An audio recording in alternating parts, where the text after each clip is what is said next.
Alright, so the next step after we've got this deer skinned off is to get it quartered out. And when I say quartered out, I'm talking about the shoulders, the back straps, the tenderloins, and the hams. And then of course you once you've got all that off, you can get the rib meat, you can get the flanks, you can get the neck meat. All that stuff is good for stew meat, it's good for burger, it's good for things like that. But for the sake of speeding this video along, I'm going to show you how to get the primary cuts, where you're going to get your steaks, things like that. And again, that's your hams, that's your back straps, your shoulders, and your tenderloins. So starting with the shoulders, I've already cut the front legs off, and you can see right there, they're just on there with a ball and socket. You don't have to have a power saw or any of that nonsense to get this stuff off. As a matter of fact, that's going to put bone fragments into your meat and make them taste not real good. These ball and sockets, you can just cut right around them with your knife and just kind of gently break them. They'll separate right off there. The shoulder's not even really held to the body by any substantial bone. So you can just feel that shoulder blade and go right up under it. You can see from the shot here, this one's pretty bloodshot, but you can wash it up and it'll be just fine. I'm just going to lay it right off the body here.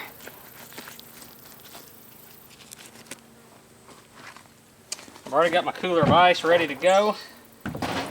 Slide that shoulder right in there. Start that cooling process.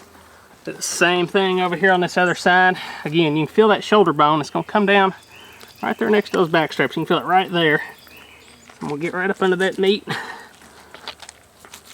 Get my fingers up under that shoulder bone.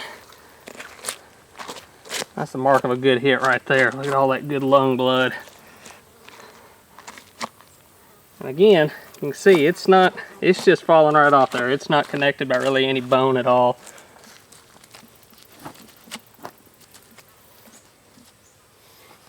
So, there's your two shoulders.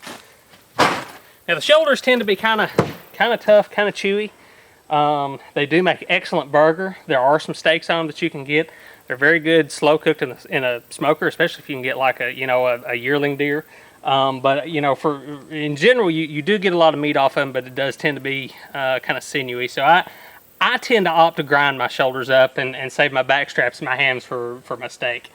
So moving on to the back straps. This is, of course, everybody's favorite. They run right along the backbone here, and you can see top of this doe's spine run right up through there, and that's where these back straps are going to be. So you can just really start anywhere along through here. Just get your knife point down in there and keep it right against that backbone. Slice all the way down. This is where you can get your neck meat too.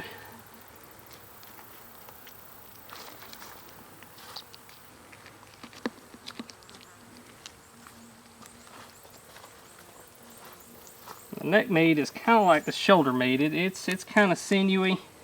It's it's better to grind, in my opinion. Some guys like to make a roast out of it, and whatever you like to do is fine. But for my tastes, the stuff that's got a lot of, you can see that sinew in there, I think is best to run through a grinder and make into hamburger meat. You can also make, pulled deer sandwiches and things like that. Cook it in a crock pot. Any kind of slow cooker recipe like that is going to be good there.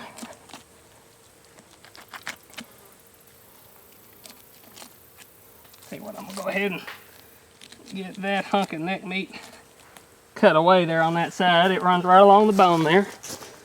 Drop that in the cooler. Now, got my back strap here. It's coming right along.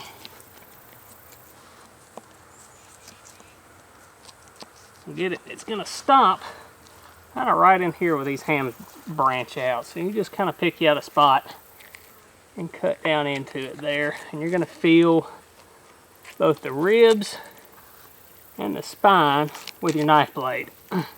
Once you've made this cut, and once you kind of locate the edge of that back strap, you can see that back strap's kind of right in there. Kind of get it going. And then it's really just dang near gonna fall right off those ribs. You just kind of roll it right on off there. And buddy, that is where it's at. I would imagine this is going to be on the menu at the Brantley dinner table tonight.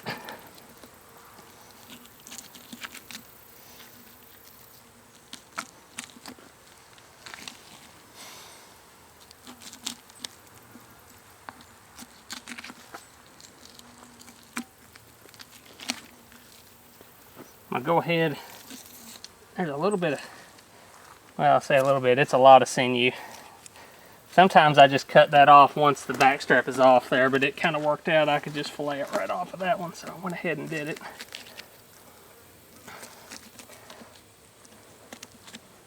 You can see here, as I kind of get up to where the backstrap meets the shoulder, meets the neck meat, the consistency of that meat changes.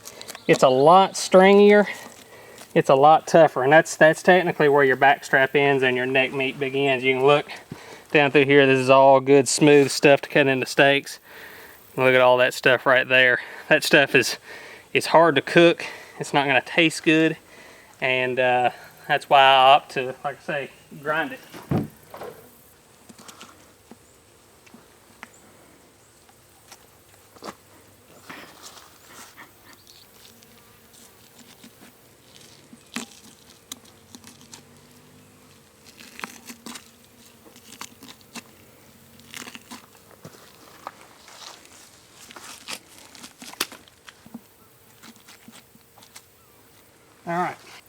All right, so I started on the hams here, and I'm getting ready to get those. But before I do, since they're so visible right here, I'm going to show you how to get the oysters. I call them the oysters. They're technically the tenderloins, and that's these really soft interior muscles. A lot of people actually call the backstrap the tenderloin. That's technically incorrect. These are the true tenderloins on a deer.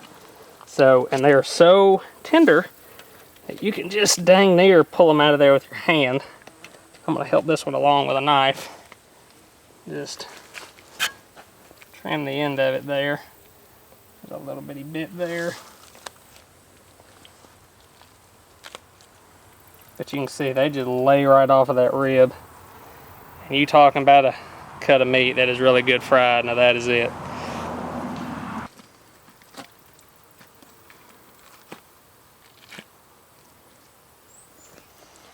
Just chunk that up, and imagine Michael Penley, our Timber to Table blogger, is probably going to have a pretty good recipe for that cut right there that you're going to want to check out. As I said earlier, I kind of like to leave, you know, you can skin a deer either way. This one's on a gambrel upside down.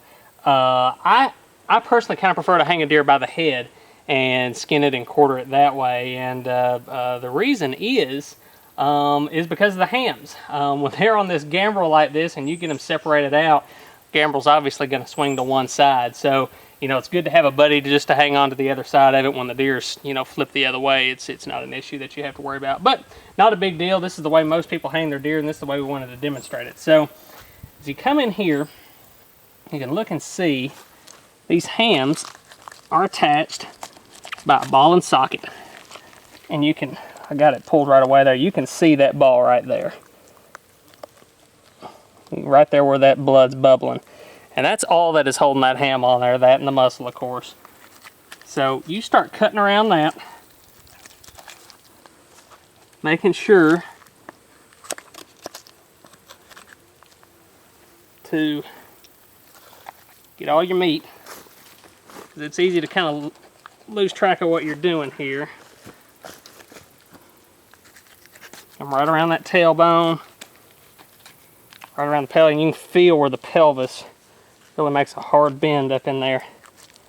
Now, to kind of keep this deer from swinging out, I'm going to go ahead and make this cut on the other one too, and that way I'm not holding it up there any longer than I have to.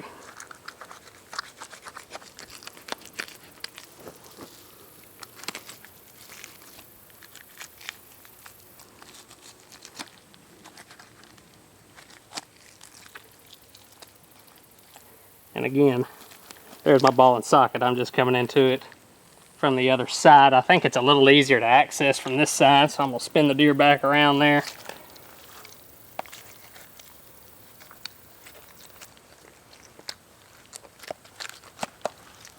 Alright, you can see it right there.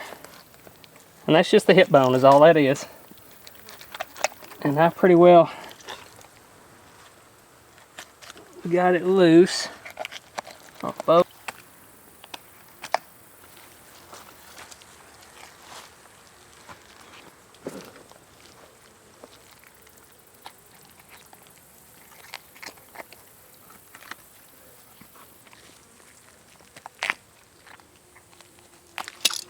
And there it is.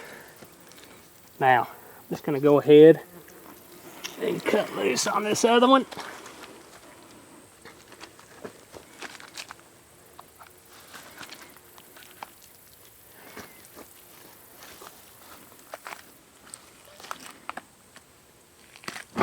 Let my carcass fall on down free.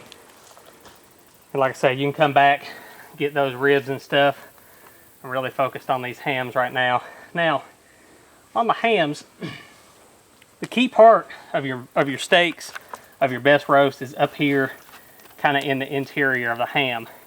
There is a cut of meat right here, and it does make pretty good burger, and I'm going to get that, but for the purposes of saving on cooler space, I'm not going to skin all the way down and cut it off on that knee, because then I'm left with a bone about that long to get a cut of meat that's about that big around. So the thing that I like to do is come right in here on the knee,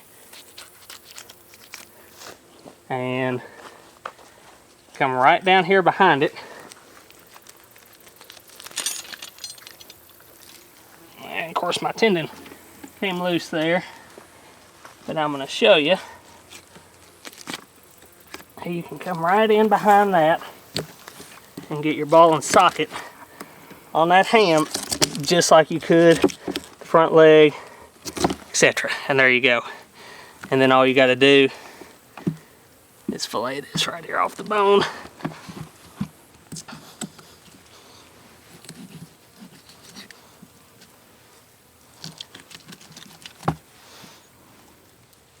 That's what makes this little muscle so tough that it's just almost not worth the hassle, but it is a good little bite for hamburger.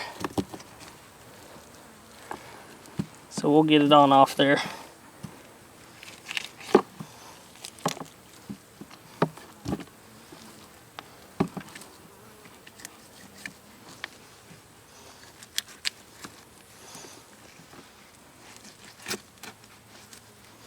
And there you go.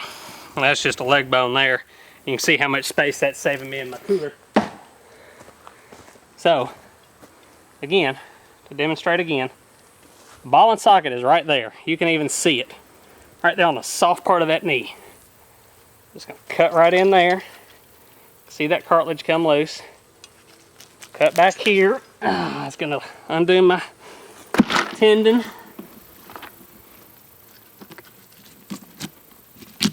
Cut in behind it to get my muscle there. Let's see here, there it is. You can hear that bone separate. That's all there is to it. And then like I say, I'm gonna get that muscle there, trim up on those flanks and the rib meat, and that's pretty well all there is to it. That deer's quickly quartered. That is 90% of the best meat right there. Like I say, there's a little bit left to trim up on that for hamburger meat. So in the next installment, we're going to show you how to take these quarters apart and what they're actually good for on the table.